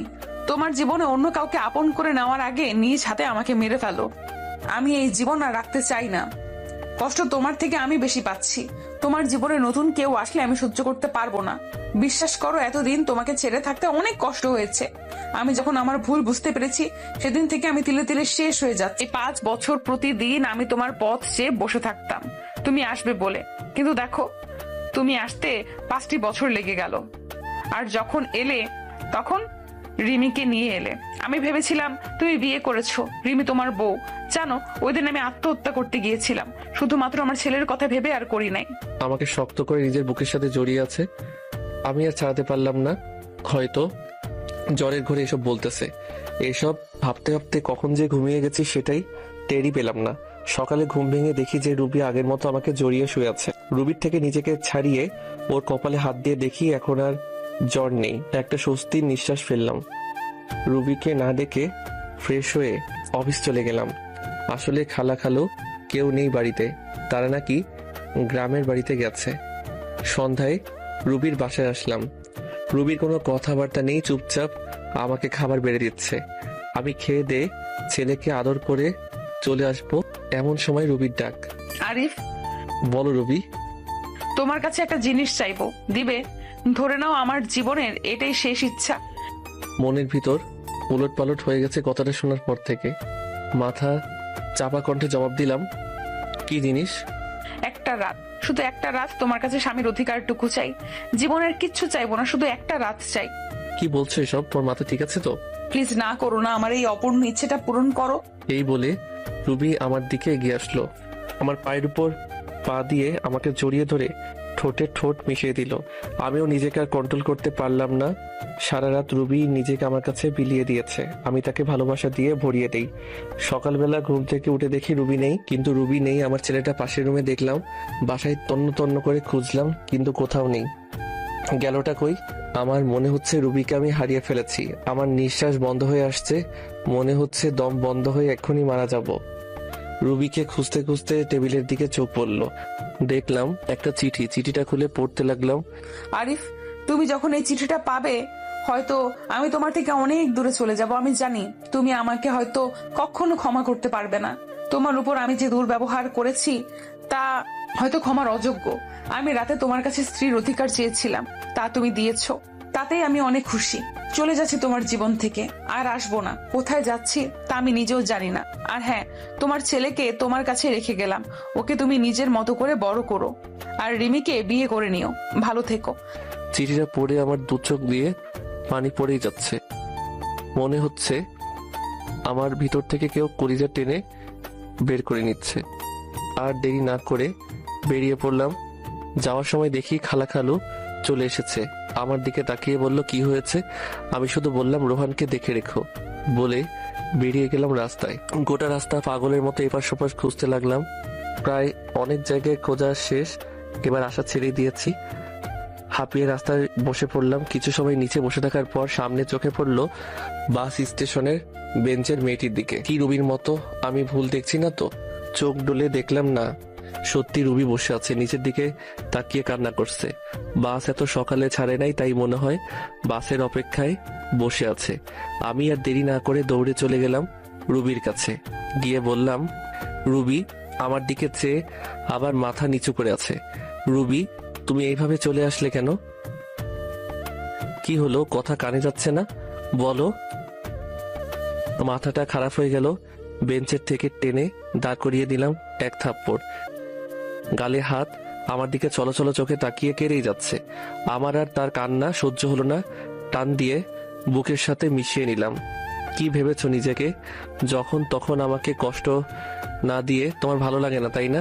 জানো না আমি তোমাকে কতটা ভালোবাসি। আর কি বললে, আমি রিমিকে বিয়ে করে নিব, তাই না? যদি রিমিকে বিয়ে করতাম তাহলে 5 বছর আগেই করতাম। আমার হৃদয় শুধু তুমি আছো, যে জায়গা আমি কাউকে দিতে পারবো না। শুধুমাত্র সামান্য ভুল বোঝার কারণে আজ আমাদের এই পরিণতি, সম্পর্ক ভাঙনের পথে। কিন্তু রুবি, একবারের জন্যই কি আমাকে বিশ্বাস করতে পারোনি সেদিন? নাকি তোমার ব্যর্থতা? রুবি ফুপিয়ে ফুপিয়ে কাঁদছে। আমাকে ক্ষমা করে দাও আরিফ। তুমি ক্ষমা না করলে আল্লাহ আমার উপর নারাজ হবে। আমি নিজের স্বামীকে অনেক কষ্ট দিয়েছি। আমি চোখের জল মুছে দিয়ে বললাম, পাগলি, এতে ক্ষমা চাওয়ার কি আছে? তোমার আরিফ তোমার উপর কোনো রাগ করে নেই, তোমার উপর অসন্তুষ্ট হয়নি। কথা দাও, এইভাবেই ভালোবেসে যাবে তো সারা জীবন? এইভাবেই ভালোবেসে যাব। তারপর দুজনে বাসায় চলে আসলাম। এরপর খালা খালুর সাথে কথা বলতে বলতে রাতের খাবার খেয়ে নিলাম। আজ খালা খালু অনেক খুশি আমাদের মিল হওয়া দেখে। খাবার শেষে রুমে আসলাম। অপেক্ষা করছি রুবি আসার জন্য। কিছু সময় পর রুবি রুমে আসতে তাকে জড়িয়ে ধরলাম। কি করছো? কি ছাড়ো বলছি। আজ তো আর ছাড়ছি না। কাল তুমি স্ত্রীর অধিকার বুঝিয়ে দিয়েছো, আজ আমি স্বামীর অধিকার বুঝিয়ে নিব। রুবিকে কোলে তুলে নিয়ে খাটে ফেলে দিলাম। তারপর জড়িয়ে ধরে ঠোঁটের সাথে ঠোঁট মিশিয়ে দিলাম। এমন সময় দরজা খোলা থাকায় আমার ছেলে ঘরে চলে আসলো। তোমরা কি করতো? ছেলের মুখে এমন কথা শুনে আমি কি করব, কি বলবো? রুবি তো আমার বুকে মুখ লুকিয়ে আছে। আসলে তোমার আম্মুর খারাপ লাগছিল তো, তাই। থাক, আর বলতে হবে না, আমি গেলাম নানুর রুমে, তোমরা থাকো। যা ভাবার ভাবক, অনেকদিন পর বউকে পেয়েছি, সময় নষ্ট করলে চলবে না। তারপর রুবিকে জড়িয়ে ধরে, ধর মিয়ারা ভাগেন, এত কিছু জানার ইচ্ছা কেন? হ্যাঁ, নিজেরা বিয়ে করলেই তো পারেন, সবকিছু জেনে যাবেন। ভালো থাকুক আমাদের এই পবিত্র বন্ধন। দোয়া করি যাতে সুখে থাকি আমরা।